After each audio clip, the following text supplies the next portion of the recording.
Hi all, എല്ലാ പ്രിയ കൂട്ടുകാർക്കും Bruce Lee PSCയുടെ പുതിയൊരു വീഡിയോയിലേക്ക് സ്വാഗതം. അപ്പോൾ നമ്മളിന്ന് എല്ലാ ദിവസവും ചെയ്യുന്ന പോലെ തന്നെ ചെറിയൊരു മോഡൽ എക്സാമായിട്ടാണ് വന്നിരിക്കുന്നത്. കുറച്ച് പുതിയ ചോദ്യങ്ങളുമായിട്ട് വന്നിട്ടുണ്ട്. PSC ഈ അടുത്ത കാര്യങ്ങളിൽ കേട്ടിട്ടുള്ള ചോദ്യങ്ങളാണ് നമ്മളിവിടെ മോഡൽ എക്സാമായിട്ട് എഴുതാൻ പോകുന്നത്. ഇന്ന് നമ്മൾ 40 ചോദ്യങ്ങൾ 40 മുൻവർഷ ചോദ്യങ്ങൾ നോക്കുന്നുണ്ട്. അപ്പോൾ ഈ മുൻവർഷ ചോദ്യങ്ങൾ നോക്കുന്നതിൻ്റെ ഏറ്റവും വലിയ അഡ്വാൻറ്റേജ് എന്ന് പറയുന്നത് PSCയുടെ ആ ഒരു പാറ്റേൺ നമുക്ക് അറിഞ്ഞ് പഠിച്ചു പോകാൻ പറ്റും. അപ്പം പഠിക്കുന്ന കൂടെ തന്നെ നിങ്ങൾ PSCയുമായി ബന്ധപ്പെട്ട മോഡൽ എക്സാമുകളൊക്കെ എഴുതി പരിശീലിക്കാൻ ശ്രമിക്കുക. എങ്കിലേ നമുക്ക് PSCയുടെ ആ പാറ്റേൺ മനസ്സിലാക്കി നമുക്ക് എക്സാം ഹാളിൽ നല്ലപോലെ മാർക്ക് സ്കോർ ചെയ്യാൻ പറ്റും. ഇപ്പോൾ PSC ഈ അടുത്ത കാര്യങ്ങളിൽ ചോദിച്ച 40 ചോദ്യങ്ങൾ നമ്മളിവിടെ ഇന്നും മോഡൽ എക്സാമായിട്ട് ചെയ്യുന്നുണ്ട്. അപ്പോൾ ക്വസ്റ്റ്യനും വായിച്ച് നമ്മൾ ഓപ്ഷൻസും വായിച്ച് പോകുന്നുണ്ട്. എല്ലാവരും മുഴുവൻ ക്വസ്റ്റ്യൻസും ഉത്തരം ചെയ്യാൻ ശ്രമിക്കുക. എന്നിട്ട് നിങ്ങൾക്ക് കിട്ടണ മാർക്ക് അത് എത്ര മാർക്കാണെന്ന് ജസ്റ്റ് ഒന്ന് കമൻറ്റ് ബോക്സിൽ രേഖപ്പെടുത്തണം. എത്ര മാർക്കാണ് നിങ്ങൾ കമൻറ്റ് ബോക്സിൽ രേഖപ്പെടുത്തണം. അതുപോലെ തന്നെ മറ്റുള്ളവരുടെ മാർക്കുകൾ എത്രയാണ് അവർ കമൻറ്റ് ബോക്സിൽ രേഖപ്പെടുത്തിയിട്ടുള്ളത്, മറ്റുള്ളവരുടെ മാർക്കുകൾ എത്രയാണ് അവർ കമൻറ്റ് ബോക്സിൽ രേഖപ്പെടുത്തിയിട്ടുള്ളത് അതുകൂടി ഒന്ന് നിങ്ങൾ നോക്കണം. നോക്കി വേണം നിങ്ങളൊന്ന് സെൽഫ് മോട്ടിവേറ്റ് ആവേണ്ടത്. നിങ്ങളുടെ റേഞ്ച് എത്രയാണെന്ന് നിങ്ങൾ തന്നെ സ്വന്തം കണ്ടെത്തി സ്വന്തമായിട്ട് കണ്ടെത്തി നിങ്ങൾ കുറച്ചുകൂടി പഠനത്തിൽ പുരോഗതി വരുത്താൻ ശ്രമിക്കുക. ഇപ്പോൾ നമ്മൾ 40 മാർക്കാണ് ജസ്റ്റ് ചെറിയൊരു കട്ട് ഓഫ് വെച്ചിട്ടുണ്ട്. 31 മാർക്കാണ് കട്ട് ഓഫ്. 40 ചോദ്യങ്ങളുണ്ട്, 31 മാർക്കാണ് ഇതിൻ്റെ കട്ട് ഓഫായിട്ട് നിശ്ചയിച്ചിട്ടുള്ളത്. അപ്പം എക്സാമുള്ള എല്ലാവരും മുഴുവനായിട്ട് അറ്റൻഡ് ചെയ്യാൻ ശ്രമിക്കുക. മുഴുവൻ ക്വസ്റ്റ്യൻസും ശ്രദ്ധിച്ച് വായിച്ച് അവയുമായി ബന്ധപ്പെട്ട ഫാക്റ്റുകളും പഠിച്ചു പോകാൻ ശ്രമിക്കുക. അത്യാവശ്യം എളുപ്പമുള്ള ക്വസ്റ്റ്യൻസ് തന്നെയാണ്. കുഴപ്പിക്കുന്ന വളരെ കുറച്ച് ചോദ്യങ്ങൾ മാത്രമേ ഉള്ളൂ. അപ്പം അതനുസരിച്ചുള്ള മാർക്ക് നിങ്ങൾക്ക് സ്കോർ ചെയ്യാൻ പറ്റണം. നമുക്കിപ്പോൾ ഫസ്റ്റ് ക്വസ്റ്റ്യൻ നോക്കാം. കോൺഗ്രസിൻ്റെ ലാഹോർ സമ്മേളനവുമായി ബന്ധപ്പെട്ട ശരി അല്ലാത്ത പ്രസ്താവന ഏതെന്നാണ്? കോൺഗ്രസിൻ്റെ ലാഹോർ സമ്മേളനവുമായി ബന്ധപ്പെട്ട് ലക്ഷ്യം പൂർണ്ണ സ്വരാജ് എന്ന് പ്രഖ്യാപിച്ചു. ഗാന്ധിജി കോൺഗ്രസിൻ്റെ പ്രസിഡൻ്റായി.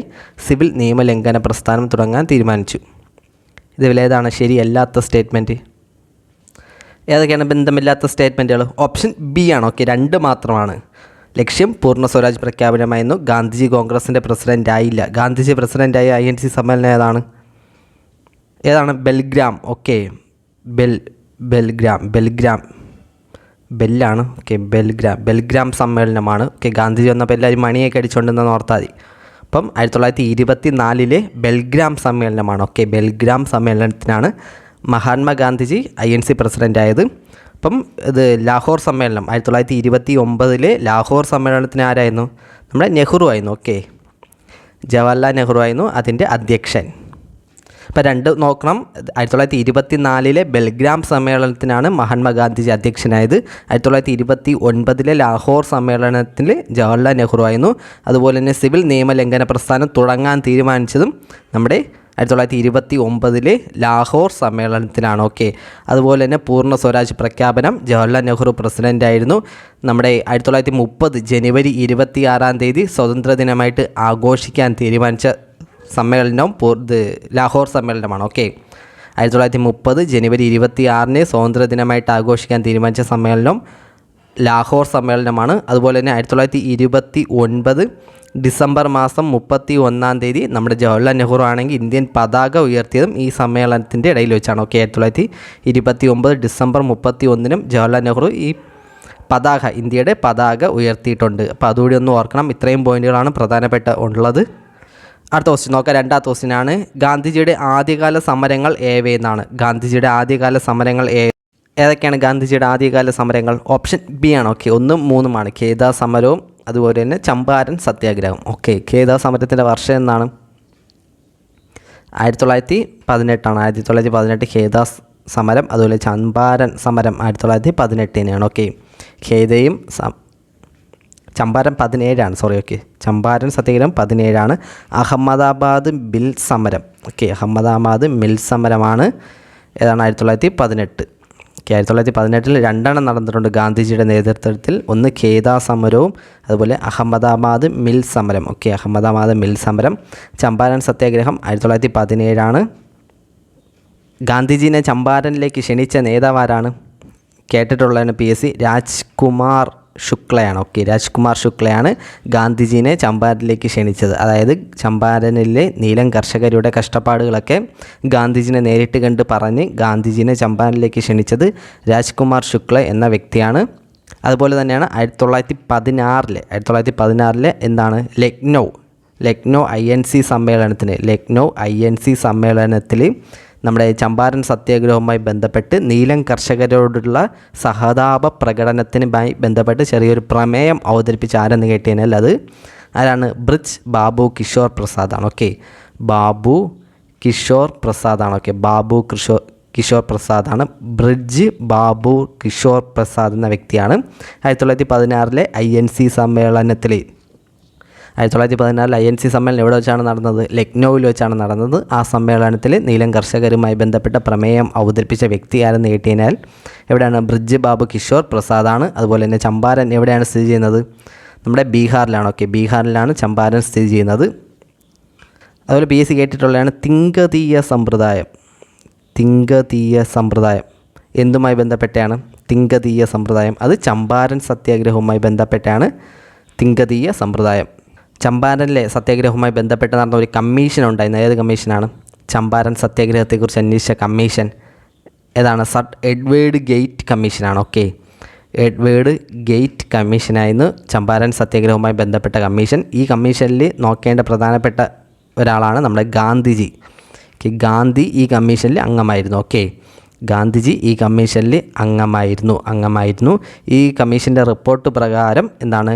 ചമ്പാരൻ അഗ്രേറിയൻ ബിൽ പാസ്സാക്കി. ജസ്റ്റ് ഒന്ന് ഓർത്ത് വെച്ചാൽ മതി. ചമ്പാരൻ അഗ്രേറിയൻ ബിൽ പാസ്സാക്കിയത് ഏതാണ്? എഡ്വേർഡ് ഗേറ്റിൻ്റെ നേതൃത്വത്തിൽ നടന്ന കമ്മീഷൻ റിപ്പോർട്ട് അനുസരിച്ചാണ്. ഓക്കെ, എഡ്വേർഡ് ഗേറ്റിൻ്റെ ഓക്കെ, എഡ്വേർഡ് ഗേറ്റാണ്. അപ്പോൾ ഇത്രയുമാണ് ഇതിൻ്റെ പോയിൻറ്റുകൾ. അടുത്ത ക്വസ്റ്റ്യൻ നോക്കാം.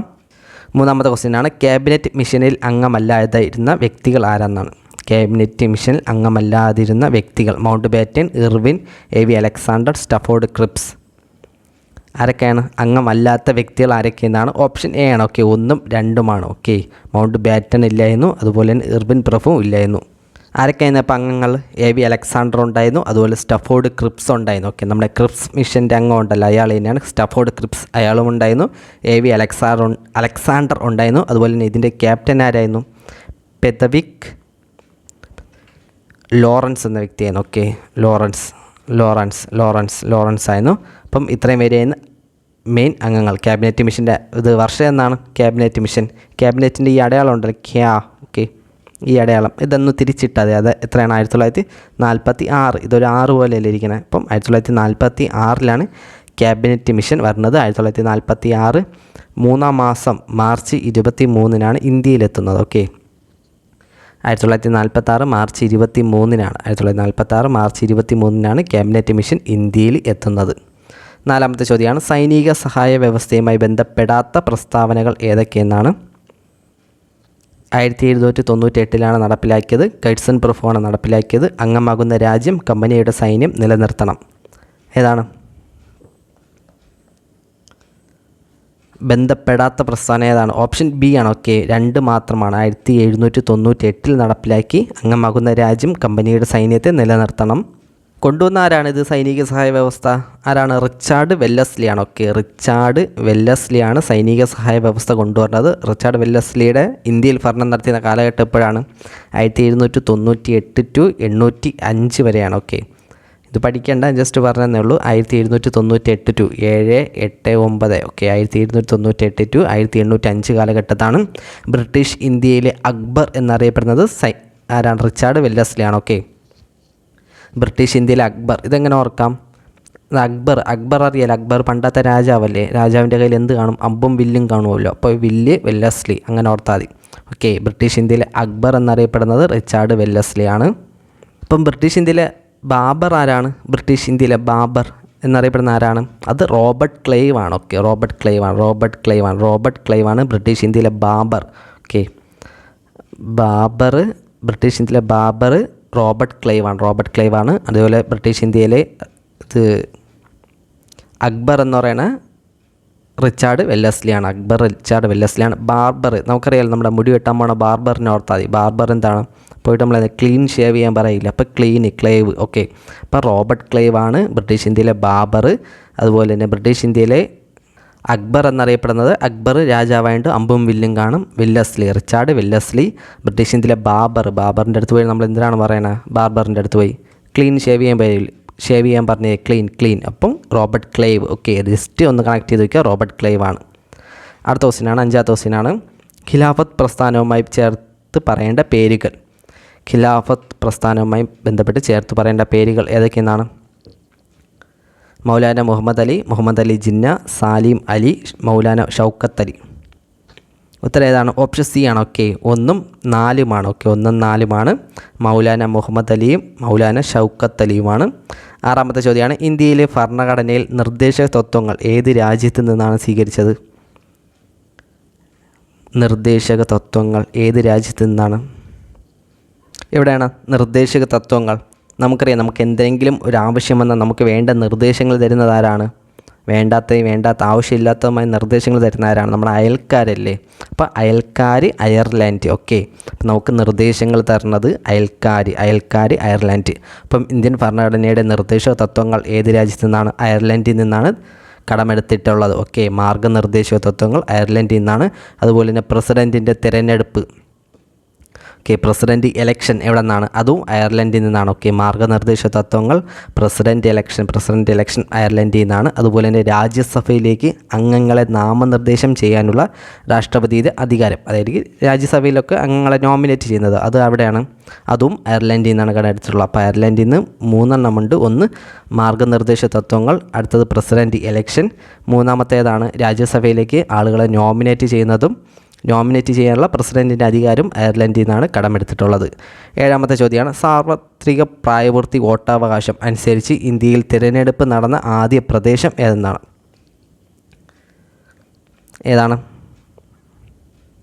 പ്രായപൂർത്തി വോട്ടവകാശം അനുസരിച്ച് ഇന്ത്യയിൽ തിരഞ്ഞെടുപ്പ് നടന്ന ആദ്യ പ്രദേശം ഓപ്ഷൻ ബി ആണ്. ഓക്കെ, മണിപ്പൂരാണ്. ഓക്കെ, പ്രായപൂർത്തി വോട്ടവകാശത്തെക്കുറിച്ച് പ്രതിപാദിക്കുന്ന ഭരണഘടന ആർട്ടിക്കിൾ ഏതാണ്? PSC കുറേ തവണ കേട്ടിട്ടുള്ളതാണ്. ഭരണഘടന ആർട്ടിക്കിൾ 326 ആണ്. ഓക്കെ, പ്രായപൂർത്തി വോട്ടവകാശം ആർട്ടിക്കിൾ 326. ആർട്ടിക്കിൾ 324 എന്നൊന്നാണ് നമ്മുടെ ഇലക്ഷൻ കമ്മീഷൻ, തിരഞ്ഞെടുപ്പ് കമ്മീഷനുമായി ബന്ധപ്പെട്ടാണ് ആർട്ടിക്കിൾ 324. ആർട്ടിക്കിൾ 325 എന്തോന്നാണ് പറയണത്?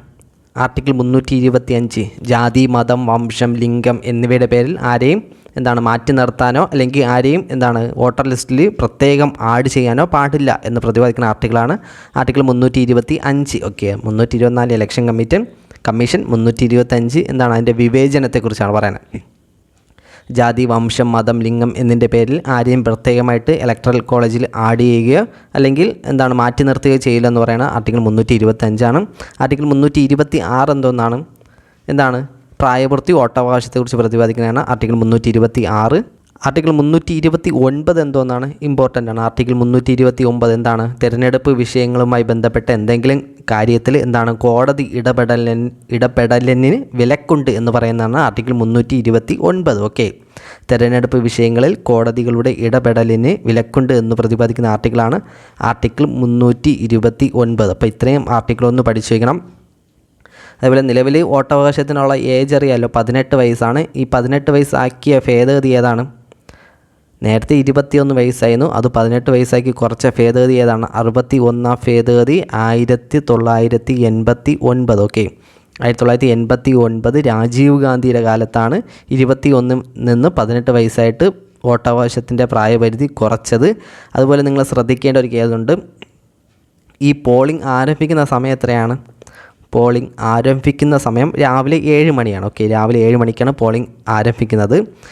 ഈ പ്രചാരണം എപ്പോഴാണ് അവസാനിപ്പിക്കേണ്ടത് അറിയാമോ? നിങ്ങൾക്കറിയാം, കൊട്ടിക്കലാശമൊക്കെ നടത്തണം അറിയാം. പ്രചാരണം എപ്പോഴാണ്? പോളിംഗ് അവസാനിക്കുന്നതിന് എത്ര മണിക്കൂർ മുമ്പാണ്? 48 മണിക്കൂർ മുമ്പാണ്. ഓക്കെ, അത് ശ്രദ്ധിക്കണം. പോളിംഗ് തുടങ്ങുന്നതിന് 48 മണിക്കൂർ മുമ്പല്ല, പോളിംഗ് അവസാനിക്കുന്നതിന് 48 മണിക്കൂർ മുമ്പാണ് പ്രചാരണം അവസാനിപ്പിക്കേണ്ടത്. ഓക്കെ, ആ പോയിൻ്റ് ശ്രദ്ധിക്കണം. പോളിംഗ് തുടങ്ങുന്നതിന് മുമ്പ് 48 മണിക്കൂറല്ല, പോളിംഗ് അവസാനിക്കുന്നതിന് 48 മണിക്കൂർ മുമ്പ് വേണം പ്രചാരണം അവസാനിപ്പിക്കേണ്ടത്. അതൊന്ന് ശ്രദ്ധിക്കണം. ഓക്കെ, അതൊന്ന് ശ്രദ്ധിക്കണം.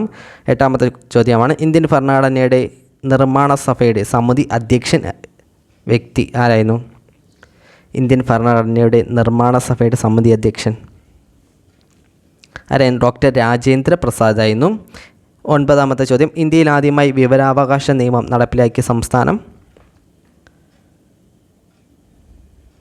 ഇന്ത്യയിൽ ആദ്യമായി വിവരാവകാശം നിയമം നടപ്പിലാക്കിയ സംസ്ഥാനം ഏതാണ്?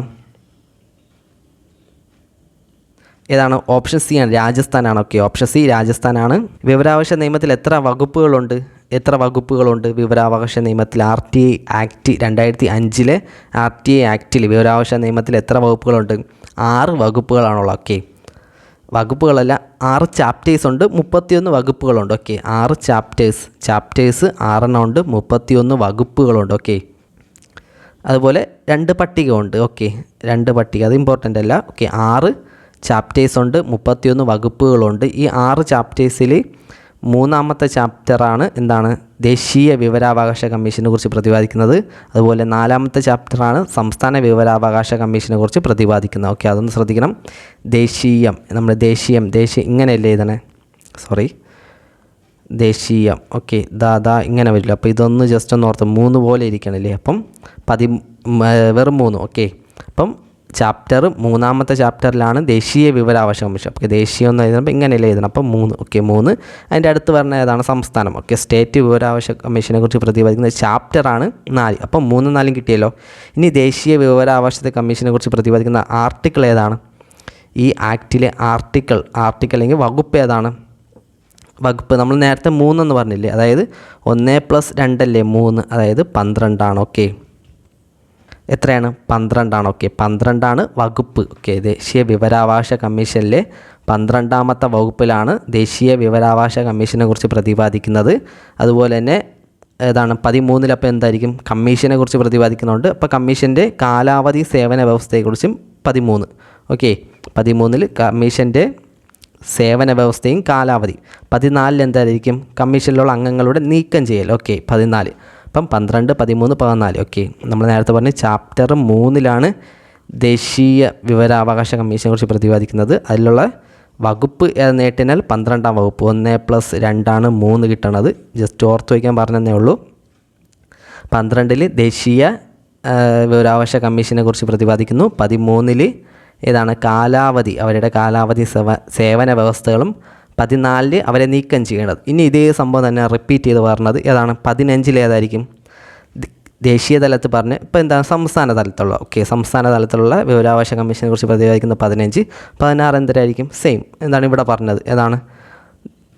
സംസ്ഥാന വിവരാവകാശ കമ്മീഷൻ്റെ കാലാവധിയും വ്യവസ്ഥകളും. 17 എന്തരായിരിക്കും? സെയിം സാധനം ഇവിടെ പറഞ്ഞത്, സംസ്ഥാന വിവരാവകാശ കമ്മീഷൻ്റെ നീക്കം ചെയ്യൽ. ഇത്രയേ ഉള്ളൂ. ഓക്കെ, ഇപ്പോൾ 12, 13, 14, 15, 16, 17 ഇത്രയും വകുപ്പുകൾ നോക്കി വയ്ക്കണം.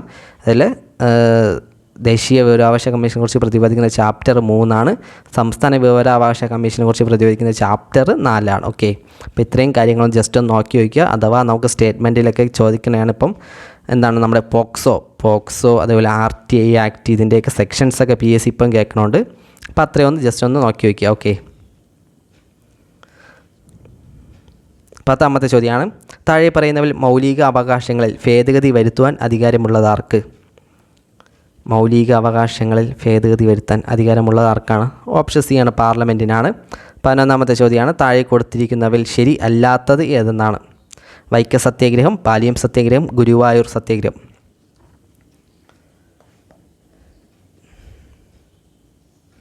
ഏതാണ്? ഓപ്ഷൻ ബി ആണ്. ഓക്കെ, പാലിയം സത്യാഗ്രഹമാണ്.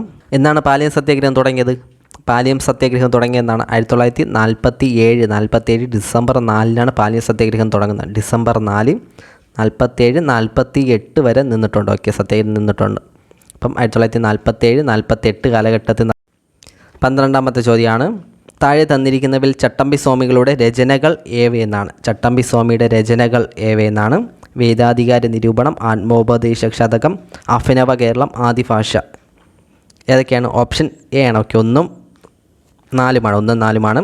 13-ാമത്തെ ചോദ്യമാണ്. ശക്തൻ തമ്പുരാൻ്റെ ഭരണവുമായി ബന്ധപ്പെട്ട പരാമർശങ്ങൾ ഏവയെന്നാണ്? ശക്തൻ തമ്പുരാൻ്റെ ഭരണവുമായി ബന്ധപ്പെട്ട പരാമർശം ഏവയെന്നാണ്? ഏതാണ്? ഓപ്ഷൻ ഡി ആണ്. ഓക്കെ, കോവിലകത്ത് വാതുക്കൽ ശരിയാണ്. തൃശ്ശൂർ പൂരം ആരംഭിച്ചു. അതുപോലെ തന്നെ കൂടൽ മാണിക്യ ക്ഷേത്രം പുതുക്കി പണിതു. ഓപ്ഷൻ ഡി ആണ്. ഓക്കെ, ഓപ്ഷൻ ഡി ആണ് ഉത്തരം. 14-ാമത്തെ ചോദ്യമാണ്. സമത്വ സമാജം എന്ന സംഘടനയുടെ സ്ഥാപകൻ? സമത്വ സമാജം ആരാണ്? നമ്മുടെ വൈകുണ്ഠസ്വാമിയാണ്. വർഷം എന്നാണ്? 1836 ഓക്കെ, 1836. 15-ാമത്തെ ചോദ്യമാണ്. ആറ്റിങ്ങൽ കലാപവുമായി ബന്ധപ്പെട്ട് യോജിക്കാത്ത പ്രസ്താവന ഏതൊക്കെയെന്നാണ്? കേരളത്തിലെ ആദ്യത്തെ സംഘടിത കലാപം 1721 ഇത് നടന്നത്. കലാപകാരികൾ ഏഞ്ചലോ കോട്ട പിടിച്ചെടുത്തു. മാർത്താണ്ഡവർമ്മയാണ് നേതൃത്വം കൊടുത്തത്. യോജിക്കാത്ത പ്രസ്ഥാനം ഏതാണ്? ഓപ്ഷൻ സി ആണ്. ഓക്കെ, ഓപ്ഷൻ സി ആണ് യോജിക്കാത്തത്. 4 ആണ് യോജിക്കാത്തത്. 16ാമത്തെ ചോദ്യമാണ് 2022 ലോകകപ്പ് ഫുട്ബോളിൽ 2ാം സ്ഥാനക്കാരായ രാജ്യം ഏത് രാജ്യമാണ്? ഓപ്ഷൻ ഡി ആണ്. ഓക്കെ, കപ്പ് ആരാണ് അടിച്ചത്? കപ്പ് ആർക്കാണ് കിട്ടിയത് 2022 ലോകകപ്പ് ഫുട്ബോൾ? ആരായിരുന്നു? അർജൻറ്റീനയെന്ന്. ഓക്കെ, അർജൻറ്റീനയിൽ നിന്ന് കപ്പടിച്ചത് അർജൻറ്റീനയുടെ 3ാമത്തെ ലോക കിരീടമാണ്. ഓക്കെ, 1978 ഒന്ന് കിട്ടിയിട്ടുണ്ട്. അതിൽ 8 വർഷം കൂട്ടുമ്പോൾ 86 കിട്ടിയിട്ടുണ്ട്. പിന്നെ 2022 കിട്ടി. ഓക്കെ, ഈ 3 കിരീടങ്ങളാണ് അർജൻറ്റീനയ്ക്ക് പ്രധാനമായിട്ട് കിട്ടിയിട്ടുള്ളത്. 2022 ലോകകപ്പ് ഫുട്ബോൾ വിജയി അർജൻറ്റീനയായിരുന്നു. 1978 ഫസ്റ്റ് കിരീടം, 78+8 ഇതാണ് 86 സെക്കൻഡ് കിരീടം, 2002 അടുത്ത കിരീടമായിരുന്നു. 17ാമത്തെ ചോദ്യമാണ് കേരളത്തിലെ ഏറ്റവും കൂടുതൽ ജലവൈദ്യുത പദ്ധതികളുള്ള ജില്ല ഏതാണ്? സിമ്പിൾ ചോദ്യമാണ്, ഇടുക്കിയാണ്. താഴെ പറയുന്നവൽ ഖാരിഫ് വിളകളിൽ ഉൾപ്പെടാത്തത് ഏതെന്നാണ്? ഖാരിഫ് വിളകളിൽ ഉൾപ്പെടാത്തത് ഏതാണ്? ഓപ്ഷൻ ബി ആണ്, ബാർലിയാണ്. Option B ബാർലിയാണ്. 19ാമത്തെ ചോദ്യമാണ് ദാരിദ്ര്യ നിർമ്മാർജ്ജനം ലക്ഷ്യമാക്കി പ്രധാനമന്ത്രി അടൽ ബിഹാരി വാജ്പേയി കുടുംബശ്രീ ഉദ്ഘാടനം ചെയ്തതെന്നാണ്? എ.ബി. വാജ്പേയി കുടുംബശ്രീ ഉദ്ഘാടനം ചെയ്തതെന്നാണ്? 1998 മെയ് 17 20ാമത്തെ ചോദ്യമാണ് 2021 വായനാ ദിനത്തോടനുബന്ധിച്ച് കേരളത്തിലെ ആദ്യത്തെ പുസ്തക ഗ്രാമമായി പ്രഖ്യാപിച്ച സ്ഥലം ഏതാണ്? 20 ഓപ്ഷൻ ഡി ആണ്. ഓക്കെ, പെരിങ്കുളമാണ്. ഓപ്ഷൻ ഡി പെരിങ്കുളമാണ്. 21ാമത്തെ ചോദ്യം ഏത് ഭരണഘടനാ ഭേദഗതിയിലൂടെയാണ് സംസ്ഥാന നിയമസഭയ്ക്ക് പാർലമെൻറ്റിനും ചരക്ക് സേവന നികുതി സംബന്ധിച്ച നിയമനിർമ്മാണത്തിന് അധികാരം നൽകുന്നത്? GSTയുടെ ഭരണഘടനാ ഭേദഗതി ഏതെന്ന് 100 തവണ കേട്ടിട്ടുള്ള ക്വസ്റ്റ്യനാണ്. ഓക്കെ, 100 തവണ കേട്ടിട്ടുള്ള ക്വസ്റ്റ്യനാണ്. അപ്പോൾ ഉത്തരം 101 ആയിരിക്കും. ഓപ്ഷൻ സി ആണ് 101ാം ഭേദഗതി. 22ാമത്തെ ചോദ്യം ഇന്ത്യൻ ഹരിത വിപ്ലവത്തിൻ്റെ പിതാവ് എന്നറിയപ്പെടുന്നത് ആരാണ്? MS സ്വാമിനാഥനാണ്. MS സ്വാമിനാഥൻ എന്നാണ് മരിച്ചത്? 2023 സെപ്റ്റംബർ 28 MS സ്വാമിനാഥൻ മരിച്ചത്. നോക്കി വയ്ക്കണം, 2023 സെപ്റ്റംബർ 28 മരിച്ചത്. 23ാമത്തെ ചോദ്യമാണ് 15ാം ധനകാര്യ കമ്മീഷൻ്റെ ചെയർമാൻ. 15ാം ധനകാര്യ കമ്മീഷൻ്റെ ചെയർമാൻ ആരാണ്? NK സിംഗ് ആണ്. 24ാമത്തെ ചോദ്യം താഴെ പറയുന്നവൽ ശരി ആയത് ഏതെന്നാണ്? പ്ലാനിംഗ് കമ്മീഷൻ നിലവിൽ വന്നത്, planning commission chairman, NITI Aayog നിലവിൽ വന്നത്, ഇന്ത്യൻ പ്ലാനിങ്ങിൻ്റെ ശില്പി. ഇതിൽ ശരിയായ സ്റ്റേറ്റ്മെൻറ്റുകൾ ഏതൊക്കെയാണ്? 4 സ്റ്റേറ്റ്മെൻറ്റുകളും ശരിയല്ലേ? അപ്പം ഓപ്ഷൻ ബി ആണ്. 25ാമത്തെ ചോദ്യമാണ് പരുത്തി, കരിമ്പ് തുടങ്ങിയ വിളകൾ ഏറ്റവും അനുയോജ്യമായ മണ്ണ് ഏതാണ്? പരുത്തി, കരിമ്പ് ഏതാണ്? റിഗർ, ചെർണോസം എന്നൊക്കെ അറിയപ്പെടുന്ന കറുത്ത മണ്ണാണ്. ഓപ്ഷൻ ബി ആണ്. 26 ഇന്ത്യയിലെ ഏറ്റവും കൂടുതൽ മഴ ലഭിക്കുന്നത് ഏത് മൺസൂൺ നിന്നാണ്? ഇന്ത്യയിലായാലും കേരളത്തിലായാലും ഏറ്റവും കൂടുതൽ മഴ ലഭിക്കുന്നത് ഏതാണ്? തെക്ക് പടിഞ്ഞാറൻ മൺസൂണാണ്. ഓപ്ഷൻ ഡി ആണ്. 27ാമത്തെ ചോദ്യം പശ്ചിമ ബംഗാളിലെ ബംഗാൾ കടുവകളുടെ ആവാസ കേന്ദ്രങ്ങൾ ഇതൊക്കെ സിമ്പിൾ ചോദ്യമാണ്. ഓക്കെ, പണ്ടേ PSC ഏകനയാണ്. ഓപ്ഷൻ സി ആണ്, കണ്ടൽ വനങ്ങളാണ്. 28 ഫ്രംഷ താഴ്വരയിലൂടെ പടിഞ്ഞാറോട്ട് ഒഴുകുന്ന ഇന്ത്യയിലെ ഏക നദി ഏതാണ്? ഓപ്ഷൻ സി ആണ്, നർമ്മദയാണ്. നർമ്മദയ്ക്ക് ഇത് പാരലായിട്ട് ഒഴുകുന്ന ഏതാണ്? താപ്തിയാണ്. ഓക്കെ. 29 സുന്ദരവനം ഡെൽറ്റ ഏതൊക്കെ നദികളുടെ നിക്ഷേപത്തിൻ്റെ ഫലമായി രൂപപ്പെട്ടതാണ്? സുന്ദരവനം ഏതാണ്? ഗംഗയുടെ, ബ്രഹ്മപുത്രയുടെയുമാണ്. ഓപ്ഷൻ ബി ആണ്.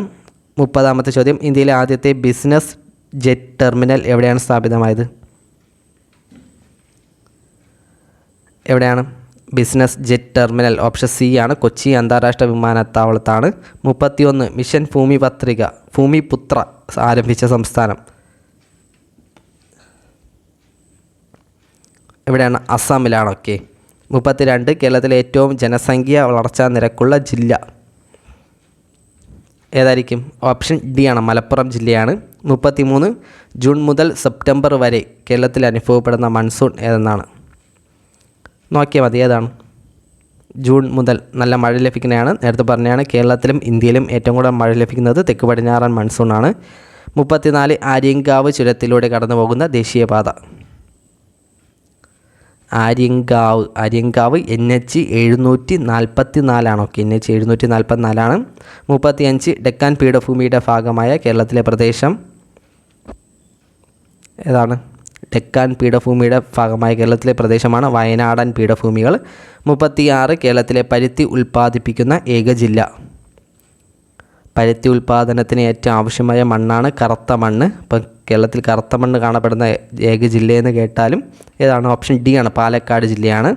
37 സെങ്കുളം അഥവാ ചെങ്കുളം ജലവൈദ്യുത പദ്ധതി ഏത് ജില്ലയിലാണ് സ്ഥിതി ചെയ്യുന്നത്?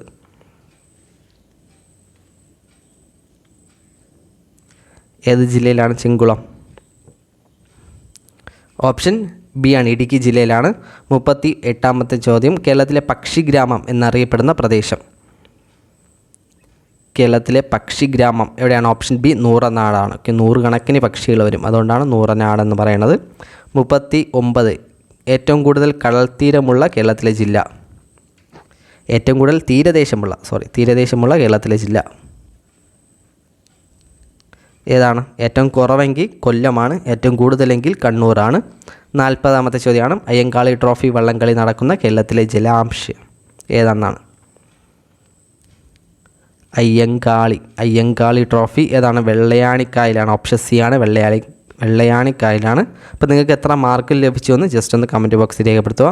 മറ്റൊരു എക്സാമായിട്ട് നമുക്ക് വീണ്ടും കാണാം. അതൊരിക്കും ബൈ.